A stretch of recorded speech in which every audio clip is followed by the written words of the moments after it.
Hey everyone, welcome to the beautiful Studios 301 in Sydney, Australia.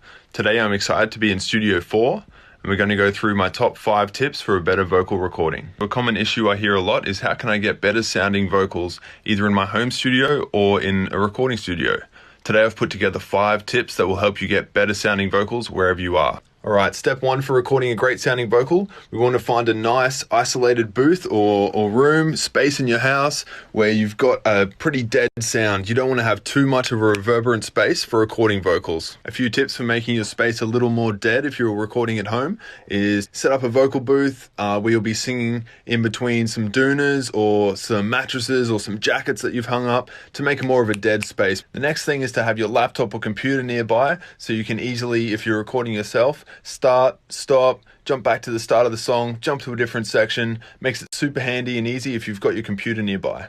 Alright, so step 2 for a great sounding vocal recording is to select the microphone and microphone settings that you want to use. If you have more than one vocal mic at your disposal, it's great to do a vocal mic shootout between whatever mics you have on hand to see which suits your singer best. You may have seen a vocal mic shootout post that I put up on my story on Instagram a little while ago where Stefan and I, shout out Stefan, we shot out 10 of the best mics at Studios 301 for the artist Boomchild and 2 of their vocalists Rico and Dan. You'd be surprised to see what the results were. It's not always the most expensive mics that do the best job.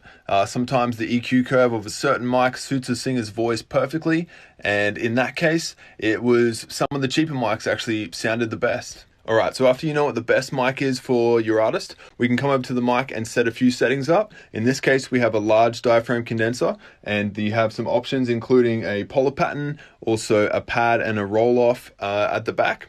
I'm going to leave the pad and roll-off. I'm going to just focus on the polar pattern, which we want to be cardioid. Alright, now that we've set the microphone settings, step 3 for getting a great vocal sound is setting up pop filters. In this case, I have 2 pop filters, so we're going to use 1 and 2, just like this. Pop filters do a really good job of diffusing the pops and clicks that come from a vocalist's mouth. It also has the added benefit of setting the vocalist back off the mic. If you didn't have the pop filters here, the vocalist might be tempted to get right up on the mic and you'll have a bit of trouble with some proximity effect and pops and clicks. Now, having these pop filters set up just like this, it looks great and it also will help you get a better vocal sound. Now we have the pop filters set up, we are looking pretty good. Another point I just wanted to add is if you have one of these vocal shields that you can see around the back of the microphone, if you have one at home, feel free to set it up and use it. It'll help you minimize the room sound. Alright, getting through it. So we got step 4 coming up next, which is to do some great gain staging of the microphone.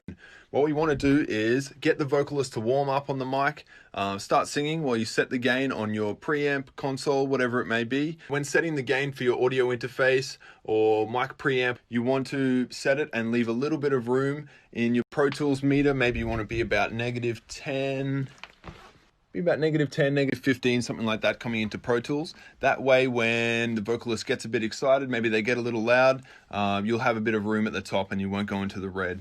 Alright, step 5 for getting a great vocal sound is to have a great sounding headphone mix. So we want to have the same set of headphones if we can in the live room as we do in the control room. That way you can hear the same mix as the vocalist is hearing and you'll be able to set up a great headphone mix for them and monitor it from the control room. So a nice balanced headphone mix, communicating well with the artist to make sure they've got everything they need as far as effects, their own voice and the backing track in the headphones will all help get a great performance in the vocal booth. Alright, that about wraps it up for our 5 tips for getting a great sounding vocal. Feel free to hit me up if you have any further questions. I look forward to doing some more videos like this in the future. I hope you got something out of it and bye for now. Cheers.